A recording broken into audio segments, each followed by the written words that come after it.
kan, yang kemarin saat jumpa pers dibilang ada adegan ternyata analis ini tuh kerekam kok. Kerekam kok. Ternyata analis diperkaus gitu kan, dilecehkan. Nah berarti kan ada butuh penambahan riset atau pendalaman karakter lagi nggak untuk adegan tambahan itu? Karena itu sebenarnya sudah ada di dalam peristiwa di bukunya. Sebenarnya nggak ada sih riset lebih jauh daripada itu, karena ketika Kang Wawan merasa penting memasukkan adegan itu sebagai sesuatu yang menambah suasana dan bobot ceritanya, karena kita sudah cukup tahu jalan ceritanya kurang lebih seperti apa, jadi nggak nothing surprising dalam Al, bahwa wah berarti kita perlu penyesuaian baru, kita perlu ini baru, nggak juga sih. Nggak sih, karena saya jujur saya udah nggak ada yang inget dialognya apa gitu ya, saya udah nggak ingat karena itu mungkin 8 tahun yang lalu ya, jadi saya juga udah nggak ada ingatan. Tapi ketika dicoba dan masuk musik, masuk latihan, ternyata memori itu dari belakang tuh kayak tiba-tiba mulai hadir, jadi itu mempermudah sebenarnya untuk memasuki karakter ini dan kembali mengingat dialog-dialog yang panjang-panjang itu. Ada sempet yang kepleset nggak sih Mas? Kan kita tahu dialog Mingke itu sangat bahasa Indonesia yang baik dan benar. Ya orang bilang bahasa klasik sastra ya kan. Ada yang seribet gak sih sepanjang latihan ini? Kalau latihan ya ada aja gitu ya, ada aja. Tapi sebenarnya yang saya syukuri, saya pun sudah terbiasa dengan kosakata bahasa Indonesia yang cukup baku gitu ya. Jadi saya tidak asing pada bahasa itu.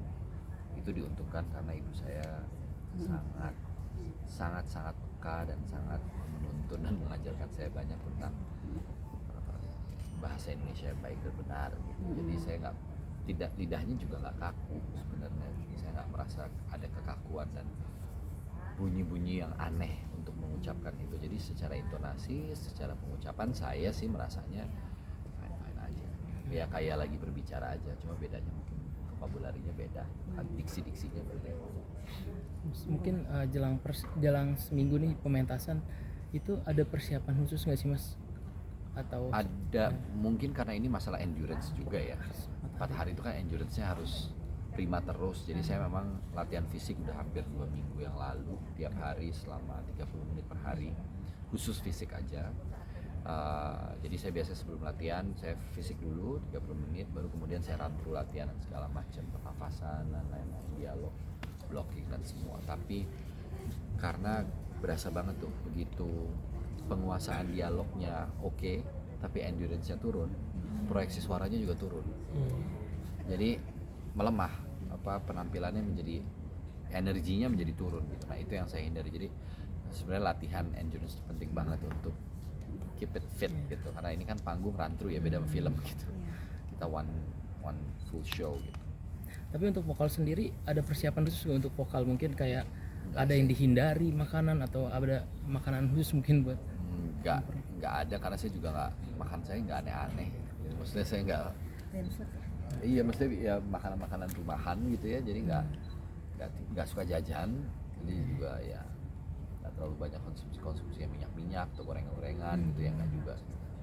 Jadi nggak ada menu khusus.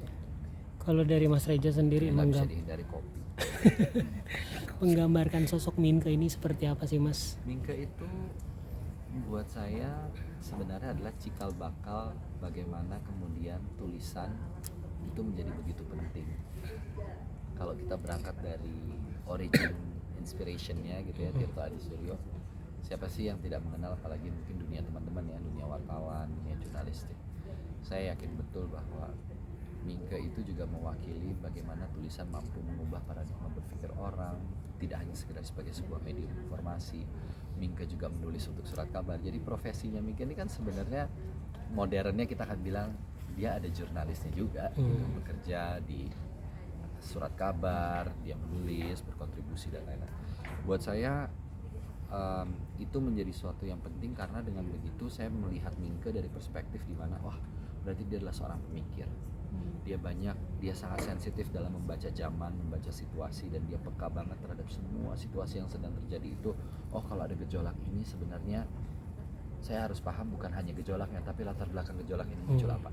Jadi layer-layer karakter Mingke tuh itu yang saya pahami gitu, dan coba saya tuangkan ke dalam pertunjukan ini.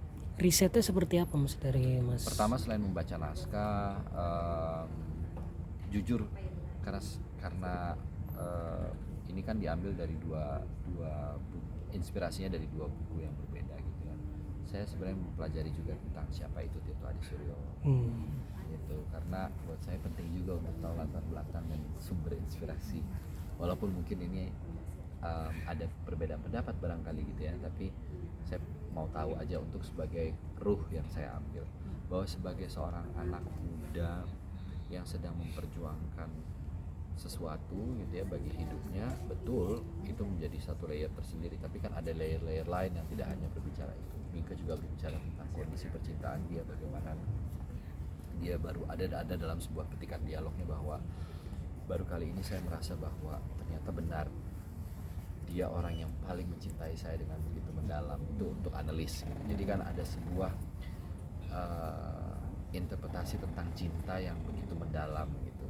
Mas, seorang Mingke tuh bisa punya kalimat, barang siapa yang mencintai dengan begitu mendalam, dia bukanlah boneka rambut gitu.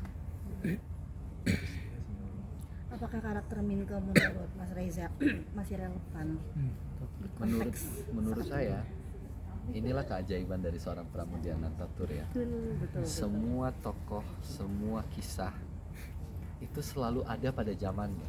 Padahal ditulis pada Mungkin puluhan tahun yang lalu gitu ya, Saat dia lagi tapi terkekang. tapi ternyata kondisi itu sampai hari ini, berarti negara nggak kemana-mana Mas. ya artinya saya nggak bilang gitu ya, itu lumayan harsh gitu, nggak kemana-mana. Tapi artinya dengan perjalanan bangsa kita gitu, kisah-kisah seperti ini tuh menjadi nggak usang. Betul. Selalu punya relevansinya. Mau bicara apa, misalnya bicara tentang keadilan, hari ini juga kita nggak berhenti bicara tentang keadilan, bicara tentang hukum, sistem. Iya, betul. Hari ini kita masih berbicara tentang sistem hukum. Di film lagi, di pertunjukan ini kita berbicara tentang sistem hukum gitu. Jadi bayangkan isu-isu itu ada di dalam kisah ini yang ditulis sekian tahun yang lalu, dan sampai hari ini kita masih bisa membahas dan masih kontekstual pada zaman sekarang. Itu yang luar biasa menurut saya. Nafasnya panjang banget. Tadi kan Mas Reza bilang sudah lupa dialog yang 8 tahun yang lalu. Bagaimana cara merecall dialog itu? Partitur musiknya itu masih hampir mirip.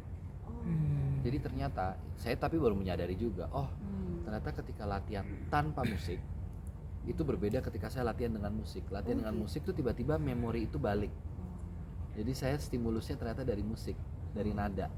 Oh, saya ingat nih waktu itu adegan ini tuh saya masuk di part musik ini gitu, di nada ini gitu. Jadi kumpulan melodi-melodi itu membawa ingatan saya kembali, muncul tentang dialog-dialog dan peristiwa-peristiwa di panggung. Walaupun secara blocking completely different ya, maksudnya punya perbedaan yang lumayan signifikan. Karena panggung ini kan akan muter 360 derajat nih. Mas Iskandar Ludin ya? Iya. Jadi ini panggung bulat. Kalau sekarang masih didorong manual ya. Iya. Tapi kita ini akan terus. Tapi ada latar nanti. putar. Latar artistik ada. Ini semua bangunan nih. Oh, bangunan. Nanti bangunan. Sama kayak yang 2 tahun lalu nggak? Beda. Beda. Tapi ruang-ruangnya sama. Ada ruang tempat, ada ruang kamar, ada kamar tidur, kamar ini ruang kerja, ruang tamu. Oh, biar gampang ya. Bentar ini ada ruang ini. Ada Jadi kalau dulu kan kita harus masuk. Ya, masuk. Misalnya set bentar. untuk ganti set, ada kru Kru masuk, bongkar, ya. bongkar, blackout dulu, masuk, lights on gitu. Kalau sekarang tuh nggak ada yang dibongkar panggungnya, Iya. puter aja. Tapi lebih memudahkan panggung yang ini atau yang sebelumnya mungkin? Buat saya yang nonton, kalau saya sebagai penonton, saya lebih nyaman karena nggak banyak yang hiruk pikuk di panggung, Iya. nggak ada kegiatan Yang kru ke-distract memindahkan, nggak ada distraksinya, jadi berkurang banget. Dan secara waktu jadinya memang lebih pendek. Iya. Gitu. Tapi sebagai pemain mungkin apa harus Nyaman. beradaptasi lagi? Enggak sih, nggak terlalu sulit maksudnya. Iya tentu harus beradaptasi. Karena panggung muter itu lumayan kadang-kadang kalau badannya lagi nggak steady, jatuh-jatuh gitu. But everything is alright. Kebagi berapa ruang sih Mas kalau panggung Ini muter berarti berapa? panggung 4 atau ada 3? Jean Marie, kamar analis, ruang tamu, kemudian ruang kerja 4. 4. Ada 4 iya. part. Oke. 4 Tapi yang gaya 4 khasnya seksi. Pak Iskandar Ludin kan seperti itu. Aku Iya. juga baru ngeh saat 2000 berapa? 2000 sama Titi Mangsa tuh 2016. 16. Ternyata gayanya seperti itu. Iya. Di project yang lain seperti itu. Tinggal Ada kekhasan memang. ada khasnya, iya. Dan ini tuh nggak ada yang kubistik. Iya. Ini semuanya iya. melengkung Betul, gitu, betul, dinding-dindingnya. Kalau dulu kan ada dinding yang lumayan agak struktural gitu ya, persegi gitu. Iya. Kalau sekarang tuh semuanya agak round, dindingnya tuh dibikin kayak zaman kolonial Belanda gitu, nggak semuanya lurus gitu, agak ada lengkungan. Bagus ya. Secara artistik menurut saya elevate jauh sih. Mungkin budgetnya juga jauh. Saya nggak tahu soal budgetnya berapa. Wah, Gitu.